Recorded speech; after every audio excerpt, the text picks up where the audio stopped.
Okay, let's jump right in. We're talking about a pretty exciting reveal today, the high-grade 1144 White Gundam model kit. Yeah, this is straight out of the new series, Mobile Suit Gundam GQuuuuuX. Lots of buzz around this one. Absolutely. So this deep dive, we're basically just going to unpack the key details about the kit itself, based on what's been announced so far. Exactly. Focusing purely on the product, the Gunpla. And it feels like a big deal, doesn't it? A new HG from a totally new Gundam series, and it's that initial iconic tricolor look for a key suit. Definitely foundational. So, okay, the core info, what do we got? All right, essentials first. The price is estimated at 2,420 JPY. That includes tax. Right. Seems about right for new high grade these days. And the release date. They're planning for December 2025, so it's still a bit of a wait. Yeah, December 2025. Gives us time to clear the backlog, maybe. Stale in line, no surprises here. It's 1144 scale. And it's firmly in the high grade line, the HG line.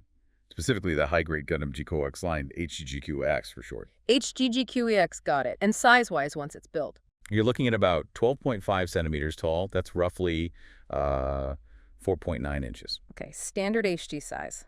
Comes from Mobile Suit Gundam GQuuuuuX, obviously. And good news for builders. Yeah? It's a regular retail release. Not premium Bandai, not limited. Oh, that is good news. Accessible. Okay, so let's talk about the look, the design. Right. It really aims to capture that mobile suit look from the GQuuuuuX series, the classic white, blue, red, yellow tricolor. And they seem to be emphasizing the color accuracy, especially on the head and the torso. Yeah, and they pointed out the side head design specifically. Ah, right. That's apparently a key visual cue to tell it apart from the later Red Gundam. Interesting. So that difference is baked right into the plastic design. And the overall feel is influenced by Ikuro Yamashita, the main mecha designer for the series. That's what the info suggests. You can sort of see that design lineage, maybe? Okay, let's shift to the build experience. That's core to HG. Totally. It uses the usual snap fit system, no glue needed. Makes it super accessible, yeah?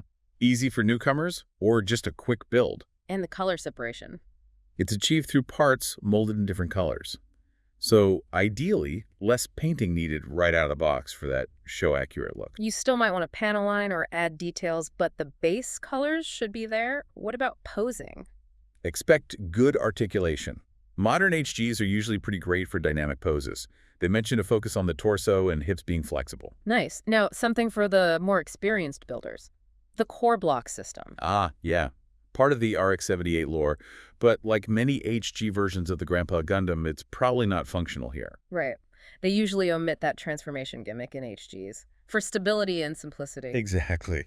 It helps keep the structure solid and the articulation smooth.